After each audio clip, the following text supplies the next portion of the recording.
హైవియస్ good afternoon. Prayag సమర్పిస్తున్న smart invest కార్యక్రమానికి స్వాగతం. మార్కెట్స్ వరుసగా 4 రోజుల భారీ లాభాలకు ఎట్టగలిగి ఇవాళ బ్రేక్ పడింది. సెన్సెక్స్ అండ్ నిఫ్టీ కాస్త నెలచూపులు చూస్తున్న పరిస్థితి ఇవాళ 9,400 పాయింట్స్ దిగువన ప్రస్తుతం నిఫ్టీ కొనసాగుతుంది. బట్ సెన్సెక్స్ మాత్రం 30,000 మార్క్ పైనే సస్టైన్ అవుతుంది. ఇవాళ ఏషియన్ మార్కెట్స్, యూరోపియన్ మార్కెట్స్ అన్ని మిక్స్డ్ గా కనిపిస్తున్నాయి. ఒక రకంగా నెగిటివ్ మోడ్ లోనే ట్రేడ్ అవుతూ వస్తున్నాయి యూరోప్ అండ్ ఏషియన్ మార్కెట్స్. దాని వల్ల మన మార్కెట్స్ లో ఇవాళ కొద్దిగా సెల్లింగ్ ప్రెషర్ ఉంది. As of now 30 points down తో 9,393 పాయింట్స్ దగ్గర నిఫ్టీ ట్రేడ్ అవుతుంది. అండ్ సెన్సెక్స్ 67 పాయింట్స్ డౌన్ తో 30,184 పాయింట్స్ దగ్గర ట్రేడ్ అవుతుంది. ఇవాళ ఎస్పెషల్లీ బ్యాంకింగ్ స్టాక్స్ కూడా కొద్దిగా వీక్నెస్ చూస్తున్నాం. యాక్సిస్ బ్యాంక్ ఒకటి వీక్ గా ఉంది, ఎస్ బ్యాంక్. ఈ 2 స్టాక్స్ బ్యాంక్ నిఫ్టీ నెగిటివ్ దిశగా అడుగులు వేస్తున్నాయి. దాని ఇంపాక్ట్ వల్ల ఇవాళ మార్కెట్స్ లో కూడా సెల్లింగ్ వస్తుంది. ఒక్క ప్లస్ పాయింట్ ఏంటంటే ఇవాళ అన్ని రంగాల షేర్లు నష్టాల్లో కొనసాగుతూ వస్తుంటే ఐటీ వరుస పతనాల దిశగా వస్తున్న ఐటీ ప్యాక్ లో ఇవాళ కొద్దిగా బయింగ్ కనిపిస్తుంది. ఇన్ఫోసిస్ ఫర్ మ్యాటర్ ఇవాళ పెరిగింది. ఇన్ఫోసిస్ లో ఉన్న పాజిటివ్నెస్ ఇవాళ మార్కెట్ ను కొద్దిగా గొప్ప ఇస్తారు నిలబెడుతుంది. ఆల్మోస్ట్ ఒక 7 నుంచి 10 పాయింట్స్ దాకా వెయిటేజ్ నిఫ్టీలో కనిపిస్తుంది పాజిటివ్ గా ఇన్ఫోసిస్ నుంచి నిఫ్టీకి. వీటితో పాటు ఇవాళ పిఎస్యు బ్యాంక్స్ కూడా కొద్దిగా బయింగ్ మనకు కనిపిస్తుంది. Media, private banks, pharma, financial services, FMCG రంగ స్టాక్స్ లో మాత్రం సెల్లింగ్ ఇవాళ మనం అబ్జర్వ్ చేస్తున్నాము. ఇవాళ 52 వారాల గరిష్ట స్థాయిని టచ్ చేసిన స్టాక్స్ 50+ దాకా కనిపిస్తున్నాయి. వాటిలో మనం రెగ్యులర్ గా చెప్పుకున్న ఆర్తి ఇండస్ట్రీస్ ఒకటి ఉంది, ఏడిఎఫ్ ఫుడ్స్ ఇవాళ కూడా ఇంకా పెరిగింది, అక్షర్ కెమికల్స్ ఒకటి, Allahabad bank, Astral poly, Escorts, Century Tex 1,200 rupees mark ని క్రాస్ చేసిన తర్వాత కూడా ఈ స్టాక్ లో ఏమాత్రం పరుగు ఆగడం లేదు. దశలో 750 రూపాయల కనిష్ట స్థాయి కూడా దిగి వచ్చింది November ending or November mid టైంలో. బట్ అక్కడ నుంచి steep one way rally Century Tex లో చూస్తూనే ఉన్నాము. IB power, India bulls power కూడా ఇదే స్థాయిలో మనం చూస్తున్నాం. మారుతి సుజుకి కూడా ఏమాత్రం ఎక్కడ స్టాప్ ఉండట్లేదు. కొంతమంది ఇంకా చాలా అగ్రెసివ్ గా 10,000 రూపాయల టార్గెట్ ని కూడా మారుతి సుజుకి చెప్తున్నారు. ఎలాంటి ఇన్ఫో, షాలిమార్ పెయింట్స్ పెరిగింది ఇవాళ, శ్రాయి ఇన్ఫ్రా, టైటాన్ లాంటి స్టాక్స్ లో ఇవాళ 52 వారాల గరిష్ట స్థాయిని టచ్ చేశాయి. And Anjani Portland, doctor Reddy's ఈ 2 స్టాక్స్ ఇవాళ 52 వీక్ లో టచ్ చేశాయి. డాక్టర్ రెడ్డీస్ రిజల్ట్స్ కొద్దిసేపు క్రితం వచ్చింది, కాస్త మిశ్రమంగా కనిపిస్తుంది. నెట్ ప్రాఫిట్ కాస్త తగ్గినట్టుంది. బట్ యూరోప్ బిజినెస్ లో వాళ్ళకు మంచి గ్రోత్ కనిపించింది. అదొకటే కొద్దిగా నెగిటివ్ లో జారుకున్న స్టాక్ ని మళ్ళీ పాజిటివ్ లో తీసుకురావడానికి కారణమైంది డాక్టర్ రెడ్డీస్ పాయింట్ ఆఫ్ వ్యూలో. అండ్ ఇవాళ Glenmark pharma because of that చాలా వీక్ రిజల్ట్ 15% దాకా స్టాక్ క్రాష్ అయింది. ఎవరు ఈ మధ్యకాలం అంతగా ఎక్స్పెక్ట్ చేయలేదు గ్లెన్మార్క్ ఫార్మా 15% దాకా క్రాక్ అవుతున్నాయి. ఐటీడీ సిమెంటేషన్ 6%, నీల్ కమల్ కూడా ఇవాళ 5.5 నుంచి 6% దాకా క్రాక్ అయ్యాయి. ఇక పాజిటివ్ సైడ్ ఏమో నవకార్ కార్పొరేషన్ 9% దాకా ప్లస్ లో ట్రేడ్ అవడం చూస్తున్నాం. 1% బేవరేజెస్ ఈ స్టాక్ మళ్ళీ 7% దాకా గెయిన్ అయింది. ఇవాళ మ్యాగ్మా ఫిన్ కార్ప్ 8% దాకా గ్రో అవడం చూస్తున్నాం. ఇది ఓవరాల్ గా technical and fundamental snap shot. ఎలా ఉంది మార్కెట్, ఈ టైంలో ఎలాంటి వ్యూ తీసుకోవచ్చు మార్కెట్స్ పైన అంశాలపై ముందు మాట్లాడేందుకు అనలిస్ట్ సిద్ధంగా ఉన్నారు. Good afternoon both of you sir. వరుసగా 4 రోజుల ర్యాలీ తర్వాత ఇవాళ బ్రేక్ పడింది. 9,400 పాయింట్స్ దిగువన ప్రస్తుతం నిఫ్టీ కొనసాగుతుంది. ఒక దశలో 9,377 పాయింట్ల కనిష్ట స్థాయి కూడా దిగి వచ్చింది. బట్ అక్కడి నుంచి ఒక 20 పాయింట్స్ దాకా లోయర్ లెవెల్ నుంచి రికవర్ రావడం మనం చూస్తున్నాము. ఇవాళ కనుక ఒకవేళ 9,370 అని కీలకమైన లెవెల్ అనుకుంటున్నారు, ఆ లెవెల్ కంటే దిగువన క్లోజ్ అవుతే ఎలాంటి డౌన్ సైడ్ ఇంకా ఉండే ఛాన్సెస్ కనిపిస్తుంది? ఎక్కడ స్ట్రాంగ్ సపోర్ట్ ఉంది? ట్రెండ్ చూస్తే కనుక ఓవరాల్ గా పాజిటివ్ గా ఉన్నప్పటికీ ఇవాళ రియాక్షన్ చూస్తుంటే కనుక కొంచెం మైనర్ కాన్షియస్ ట్రెండ్ లోకి వెళ్ళినట్టు కనిపిస్తోంది. నిన్న కూడా ఒకసారి చూస్తే కనుక మార్కెట్ డే హై నుంచి ఇంచుమించు డే లో దగ్గర ట్రేడ్ అవడం మనం చూసాము, క్లోజ్ అవడం మనం చూసాము.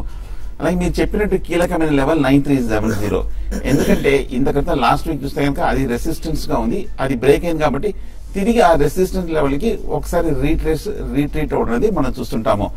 కాకపోతే బుల్ మార్కెట్ కాబట్టి 9,370 ఒక 20 పాయింట్స్ మనకి స్టాండర్డ్ డీవియేషన్ ఇచ్చినా కూడా 9,350 కీలకమైన సపోర్ట్ అనుకోవాలి. బహుశా ఇవాళ పరీక్షిస్తుందో లేదంటే మంగళవారంలో ఒకసారి పరీక్షించే అవకాశాలు కనిపిస్తుంది. మార్కెట్ ఖచ్చితంగా ఈ 9,350 దగ్గర నిలబడాలి. ఈ లాస్ట్ 1 or 2 days వచ్చిన కరెక్షన్ ఒక 100 పాయింట్స్ హై లెవెల్ నుంచి ఒక నార్మల్ టెక్నికల్ రియాక్షన్ అనుకోవచ్చు 9,350 వరకు. దానిపైన కనుక మార్కెట్ కన్సాలిడేషన్ అయ్యి 9,350 పైన కనుక స్థిరంగా క్లోజ్ అయిందంటే మార్కెట్ మళ్ళీ అప్ ట్రెండ్ 9,500 వరకు వెళ్తుంది. అలా కాకుండా 9,350 దగ్గర కనుక మార్కెట్ ఫెయిల్ అయ్యి దాని కింద కనుక క్లోజ్ అవుతాయి, ప్రీవియస్ బ్రేక్అవుట్ ఏదైతే ఉందో అది ఫాల్స్ బ్రేక్అవుట్ కనుకోవచ్చు, దాన్ని బుల్ ట్రాప్ కనుకోవచ్చు. అప్పుడు 9,350 కింద క్లోజ్ అవుతే మార్కెట్ లో ఒక షార్ట్ టర్మ్ కరెక్షన్ బిగిన్ అయ్యే అవకాశాలు కనిపిస్తుంది. ఓవరాల్ గా ఇంకా మార్కెట్ లో ఇండికేటర్స్ పాజిటివ్ గా అయింది, మనకి ఇంకా పూర్తిగా నెగిటివ్ గా రాలేదు. కాకపోతే మనం లాస్ట్ 1 month గా చెప్పుకున్నట్టు ఇండికేటర్స్ RSI ROC ఇండికేటర్స్ అన్ని కూడా ఓవర్ బాట్ లెవెల్స్ సూచిస్తుంది. కాబట్టి కొంచెం మార్కెట్ స్ట్రాంగ్ అప్ ట్రెండ్ ఉండకపోవచ్చు, అక్కడక్కడ షార్ట్ టర్మ్ అప్ ట్రెండ్స్ ఉంటుంది, కానీ మనం ఇంత క్రితం చూసిన ఒక మేజర్ ర్యాలీ లాగా ఉండకపోవచ్చు. అలాగే మనకి బ్యాంక్ నిఫ్టీ చూస్తే కనుక ప్రీవియస్ లెవెల్స్ ని నిన్ననే బ్రేక్ అయ్యి దాని కింద క్లోజ్ అవడంతో షార్ట్ టర్మ్ వీక్నెస్ అనేది సూచిస్తుంది. బహుశా షార్ట్ టర్మ్ లో బ్యాంక్ స్టాక్స్ ఒక చిన్న కరెక్షన్ లోకి వెళ్లే అవకాశాలు కనిపిస్తుంది. సో ఈ నేపథ్యంలో లాంగ్ పొజిషన్స్ ఉంటే కనుక కంటిన్యూ చేయొచ్చు, ఎందుకంటే 9350 పైన ఉన్నంతసేపు. సో 9350 కింద క్లోజింగ్ బేసిస్ మీద స్టాప్ లాస్లు పెట్టి హోల్డ్ చేయొచ్చు. బ్యాంక్ స్టాక్స్ నుండి అవాయిడ్ చేయొచ్చు. ఒకవేళ బ్యాంక్ స్టాక్స్ లో కనుక షార్ట్ పొజిషన్ తీసుకుంటే ఇవాళ హై పైన స్ట్రిక్ట్ గా స్టాప్ లాస్ అనేది పెట్టుకోవాలి. అలాగే స్టాక్ స్పెసిఫిక్ సెక్టర్ అక్కడక్కడ చిన్న చిన్న ర్యాలీస్ రావచ్చు. ముఖ్యంగా IT stocks loan auto stocks కొంచెం బాగా బులిష్ గా ఉన్నాయి కాబట్టి ఆటో స్టాక్స్ బులిష్ ఉన్నాయి కాబట్టి ఆటో స్టాక్స్ పెరిగే అవకాశాలు కనిపిస్తుంది నెక్స్ట్ అప్ ట్రెండ్ లో. అలాగే ఐటీ స్టాక్స్ బేరిష్ ట్రెండ్ లో చిన్న రిలీఫ్ ర్యాలీ వచ్చే అవకాశాలు కనిపిస్తుంది. ఓకే, మీరు అలాంటి వీతో ఉన్నారు. బ్యాంక్ నిఫ్టీ కాస్త వీక్ గా ఉంది వాళ్ళ, especially Axis bank and Yes bank లో సెల్లింగ్ వస్తుంది. అది కూడా బ్యాంక్ నిఫ్టీ ఎంతగా పడడానికి ఒక కారణంగా చెప్పుకోవచ్చు. ఇంకొక ఇంపార్టెంట్ పాయింట్ ఏంటంటే మిడ్ అండ్ స్మాల్ క్యాప్స్ లో కూడా వాళ్ళ సెల్లింగ్ వస్తుంది. కొద్దిగా కాషియస్ గా ఉండాల్సిన మోడ్ కనిపిస్తుంది. షార్ట్ టర్మ్ ఆర్ ఇమీడియట్ టైంలో ఎలాంటి గైడెన్స్ ఇస్తారు మీరు? అవునండి, మీరు అన్నది అంటే అబ్జర్వ్ చేస్తే మార్కెట్స్ లో ఈ రోజు మార్నింగ్ ఫ్లాట్ గా ఉన్న టైంలో కూడా మిడ్ అండ్ స్మాల్ క్యాప్ లో కరెక్షన్ అనేది చూసాము. అంటే దాదాపు డిక్లైన్స్ రేషియో అనేది డామినేట్ చేసుకుంటూ డే అంతా కూడా రావడం చూసాము. ప్లస్ లాస్ట్ ఒక 1 అవర్ లో ఈవెన్ ఇండెక్స్ కూడా ఒక 40-45 పాయింట్స్ దాకా కరెక్ట్ అయింది. అయితే లో నుంచి మాత్రం కొంచెం రికవరీ అనేది నిఫ్టీలో కనపడింది. అయితే క్లోజింగ్ బేసిస్ లో నిఫ్టీ ఈ లెవెల్ గానీ హోల్డ్ చేయలేక కొంత అంటే ఇంకెక్కడ నుంచి ఒక 9380 ఆ లెవెల్స్ కి వచ్చినా కూడా స్టాక్స్ లో ఇంకా కొంత కరెక్షన్ కూడా రావచ్చు. అయితే ఓవరాల్ గా ఇంటర్మీడియట్ ట్రెండ్ అనేది ఇంకా మనకి బులిష్ ట్రెండ్ అనుకోవచ్చు. అయితే మనం రిపీటెడ్ గా చెప్తూ ఉంటాము బుల్ మార్కెట్ లో కరెక్షన్స్ రావచ్చు. అయితే ఆ కరెక్షన్ ఎంతవరకు ఎక్స్టెండ్ అవుతుంది అనేది ఎవరు కూడా ఊహించలేము. కాబట్టి కొంచెం ర్యాలీస్ లో ఇప్పుడు షార్ట్ టర్మ్ వ్యూతో ఏంటంటే కొంచెం మార్కెట్స్ ఆల్రెడీ రిజల్ట్ సీజన్ ఉంది, తర్వాత గ్లోబల్ మార్కెట్స్ కూడా బాగా ఓవర్ బాట్ లో ఉన్నాయి. కాబట్టి ర్యాలీస్ లో ప్రాఫిట్ బుక్ చేసుకోవడానికి షార్ట్ టర్మ్ ట్రేడర్స్ ని అటువైపు మొగ్గు చూపమంటాను. అంటే profit booking sell and rallies అంటే ప్రాఫిట్ బుక్ చేసుకోమని చెప్తాను.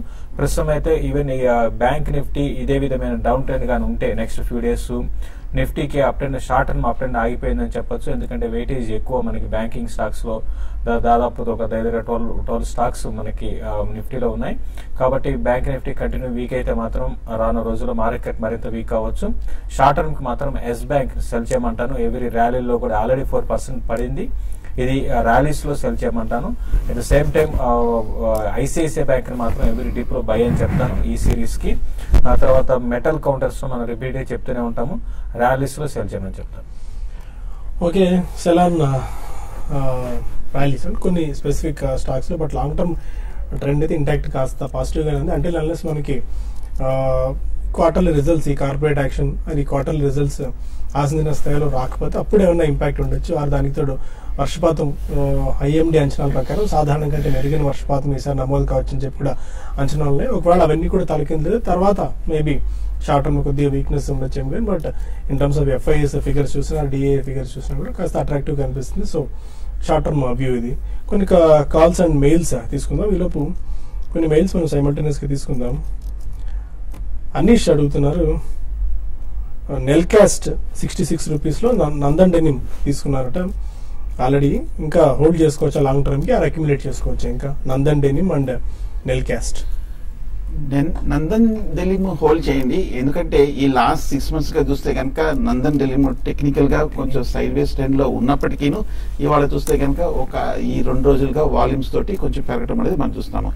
వాల్యుయేషన్ చూస్తే కనుక అట్రాక్టివ్ గానే కనిపిస్తుంది. కంపెనీ కూడా పెర్ఫార్మెన్స్ రీజనబుల్ గానే కనిపిస్తుంది. ఈ మధ్య కొంచెం ఫండమెంటల్ అనలిస్టులు కూడా ఈ స్టాక్ ని కూడా రికమెండ్ చేయడం మనం చూస్తున్నాము. అలాగే టెక్స్టైల్ రంగం కూడా నెక్స్ట్ 6 months to 1 year కూడా చాలా స్ట్రాంగ్ గా పెర్ఫార్మ్ చేస్తుందన్న వార్తలు కూడా రావడంతో ఈ స్టాక్ ఈ 2 రోజులుగా పెరగడం చూస్తున్నాము. షార్ట్ టర్మ్ అప్ ట్రెండ్ మారింది. బహుశా నెక్స్ట్ ర్యాలీలో నందన్ డెనిమ్ 140-145 ప్రీవియస్ పీక్స్ వరకు వెళ్లే అవకాశాలు కనిపిస్తుంది. అలాగే మనకి నెల్కాస్ట్ కూడా చూస్తే కనుక ఈ మధ్య స్ట్రాంగ్ అప్ మూవ్మెంట్ చూసాము. ఈ 45-50 రూపాయల నుంచి 65 రూపాయల వరకు స్వల్ప అప్ ట్రెండ్ మనం చూసాం. కానీ హైయర్ లెవెల్లో మనకి 65-70 దగ్గర స్ట్రాంగ్ రెసిస్టెన్స్ కనిపిస్తుంది. గత ఏడాది బట్టి చూస్తుంటే కనుక 70 రూపాయలు దాటలేకపోతుంది నెల్ క్యాస్ట్. సో ఒకవేళ లోయర్ లెవెల్లో తీసుకుంటే కనుక నా ఉద్దేశం 75 రూపీస్ దగ్గర చాలా మేజర్ రెసిస్టెన్స్ ఉంది కాబట్టి ఆ లెవెల్లో మీరు ఎగ్జిట్ అవ్వచ్చు షార్ట్ టర్మ్ కోసం. అలాగే ఓవరాల్ గా ఫండమెంటల్ గా చూసినా కూడా నెల్ క్యాస్ట్ రీజనబుల్ గానే పెర్ఫార్మ్ చేస్తుంది, వాల్యుయేషన్స్ అట్రాక్టివ్ గానే ఉంది. అలాగే ఈక్విటీ కూడా తక్కువగానే కనిపిస్తుంది. షార్ట్ టర్మ్ కూడా ట్రెండ్ టెక్నికల్ గా పాజిటివ్ గా కాబట్టి రెండు హోల్డ్ చేయండి. ఓకే, ఫణీందర్ రెడ్డి అడుగుతున్నారు క్యూపిడ్ ఈ టైంలో తీసుకోవచ్చా 3 to 4 years టైం హొరైజన్ కి? ఫండమెంటల్స్ అండ్ టెక్నికల్స్ పెద్దగా మార్కెట్ ఎంత ర్యాలీ అవుతుందో క్యూపిడ్ లో మాత్రం పెద్ద అప్సైడ్ మనకు రావట్లేదు. అదే 300 between 300 to 330 అనుకుంటాను ఇఫ్ ఐఎమ్ నాట్ రాంగ్. అదే రేంజ్ లో కొట్టుమిట్టాడుతూ వస్తుంది. అప్సైడ్ బ్రేక్అవుట్ రావాలంటే మేబీ ఈ రిజల్ట్స్ తర్వాత ఏమైనా ఎక్స్పెక్ట్ చేయొచ్చా? రిజల్ట్స్ వచ్చేంత వరకు వెయిట్ చేయడం మంచిది అంటారు? ఇది కొంచెం డిఫరెంట్ స్టాక్ అండి క్యూపిడ్. ఇది ఏంటంటే మరీ మీరు 3-4 ఏళ్ళు టార్గెట్లు పెట్టుకునే స్టాక్ అయితే కాదండి. ఎందుకంటే దీనికన్నా కొంచెం క్వాలిటీ బేస్డ్, అంటే ఇది ఏంటంటే షార్ట్ టర్మ్ అదే మరీ లాంగ్ టర్మ్ కాకుండా ఒక 1.5 year కోసం అయితే మీరు బై చేయొచ్చు. ఆ రిజల్ట్ తర్వాత లాస్ట్ క్వార్టర్ రిజల్ట్ ఎగ్జాక్ట్ గా మనం గమనిస్తే రిజల్ట్ బాగా వచ్చి అయినా కూడా ఈ స్టాక్ అండర్ పర్ఫార్మెన్స్ చేసింది రిజల్ట్ తర్వాత. ఎందుకంటే దానికి ముందు ఇది ఇంతకు ముందు ఒక జస్ట్ 2 ఏళ్ల క్రితం మీరు అబ్జర్వ్ చేస్తే 90-80 రూపాయలు ఉందండి. ఇదేంటంటే చిన్న వీళ్ళ బిజినెస్ మోడల్ అనేది కొంత limited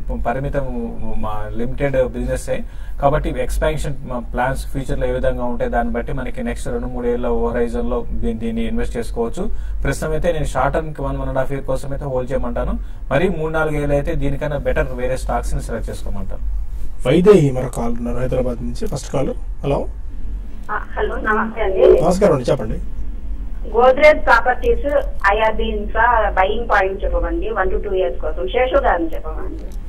Godrej Properties and IB real అన్నారా?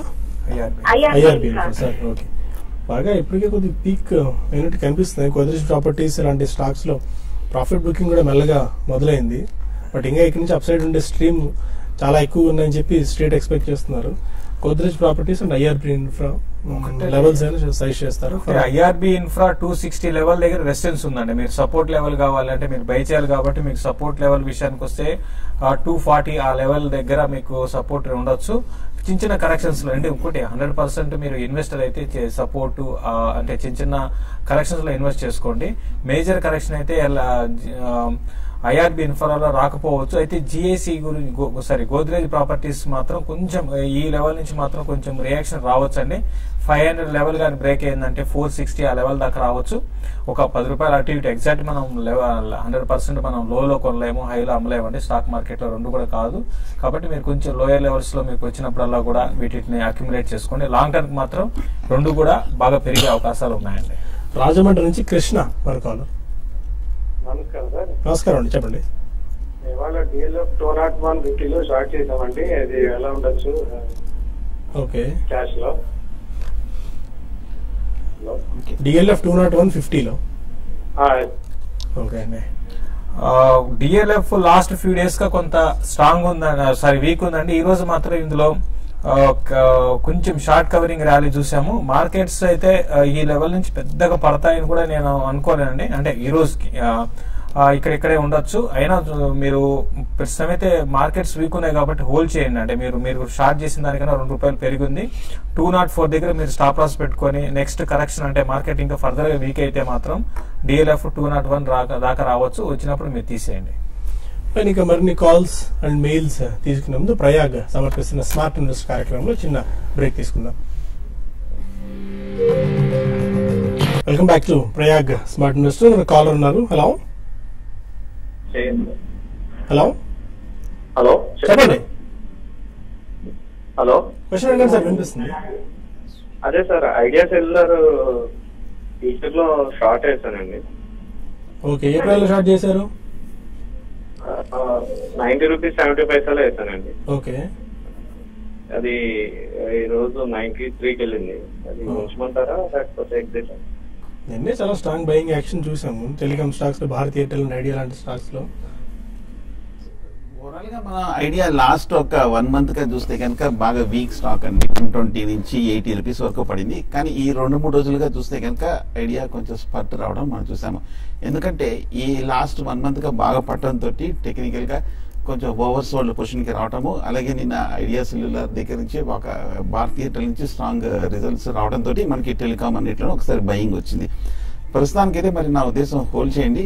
అండర్లైనింగ్ ట్రెండ్ ఇంకా వీక్ గా ఉంది, కాకపోతే ఒక చిన్న మైనర్ రిలీఫ్ ర్యాలీ వస్తుంది. హైయర్ రేట్ లో రెసిస్టెన్స్ చాలా స్ట్రాంగ్ గా 96 లెవెల్ ఉంది. So 96 beyond me short positions ని హోల్డ్ చేయదు. 96 పైన క్లోజింగ్ బేసిస్ మీద స్టాప్ లాస్ పెట్టండి. అలాగే ఏదైనా ఒక చిన్న డిప్ వస్తే కనుక క్లోజ్ చేయడం మంచిది, ఎందుకంటే స్టాక్ సైడ్ వేస్ ట్రెండ్ లోనే ఉండే అవకాశాలు కనిపిస్తుంది. పెద్ద బులిష్ గానే ఉండకపోవచ్చు, బేరిష్ గానే ఉండకపోవచ్చు. విశ్వనాథ్ రెడ్డి మన కాల్ ఉన్నారు. హలో చెప్పండి సార్. 2008 లో ఒక 500 పద్మాలయ టెలివిజన్స్ ₹10.50 కొన్నానండి. ఓకే. ఇప్పుడు చాలా రోజులు అది పెరగలా ఏం లేదు. ఇప్పుడు ఏదో ₹8-9 మధ్య ఆస్లేట్ అవుతుంది. అమ్మేయడమా అలా ఉంచడమా అనేది అమ్మేసుకోవడం బెటర్ అండి. పెద్దగా మీరు ఇంకెన్ని సంవత్సరాలు పెట్టుకున్న ఆ స్టాక్ లో అప్ సైడ్ వచ్చే ఛాన్సెస్ అయితే మనకేం కనిపించట్లేదు, జస్ట్ స్పెక్యులేటివ్ యాక్టివిటీ తప్ప. అవునండి, మీరు ₹10 ఉన్నారు, ఇప్పుడు ₹9.20 ట్రేడ్ అవుతుందండి. మీ అంటే ఒక విధంగా చెప్పాలంటే మీ అదృష్టం కూడా బాగుందని చెప్పొచ్చు. ఎందుకంటే రూపాయి నుంచి ₹9 అయిందండి స్టాకు. ఆ బిజినెస్ పరంగా అందరికి మీకు తెలిసిందే, దీని గురించి పెద్దగా చెప్పుకోవడానికి కూడా ఏం లేదండి. ప్రస్తుతం ఎటువంటి బిజినెస్ యాక్టివిటీలో లేరు. కాబట్టి ఇదేంటంటే ఈ రోజు రూపాయి నుంచి ₹9 పెరిగిందంటే బికాస్ ఆఫ్ లిక్విడిటీ కారణంగా పెరిగింది, ఆపరేటెడ్ డ్రివెన్ స్టాక్. కాబట్టి మీరు ప్రాఫిట్ బుక్ ప్రాఫిట్ కాదు, మీరు ఎగ్జిట్ కాండి, ర్యాలీస్ లో ఈ స్టాక్ ని ఎగ్జిట్ కాండి. డౌన్ ట్రెండ్ స్టార్ట్ అయితే మళ్ళీ మీరు అమ్మలేరండి. మళ్ళీ 2008 లాగా అంటే 10 ఏళ్ళు పట్టింది మీకు మీరు రేట్ రావడానికి. కాబట్టి ఎగ్జిట్ కాండి. ఫైన్. ప్రస్తుతానికి మనకు సమయం ఎంచిపోతుంది. TV5 న్యూస్ లో TV5 మనీలో కలుద్దాం యూట్యూబ్ వేదిక ద్వారా. అక్కడ మరిన్ని కాల్స్ అండ్ మెయిల్స్ తీసుకుందాం. Stay with us.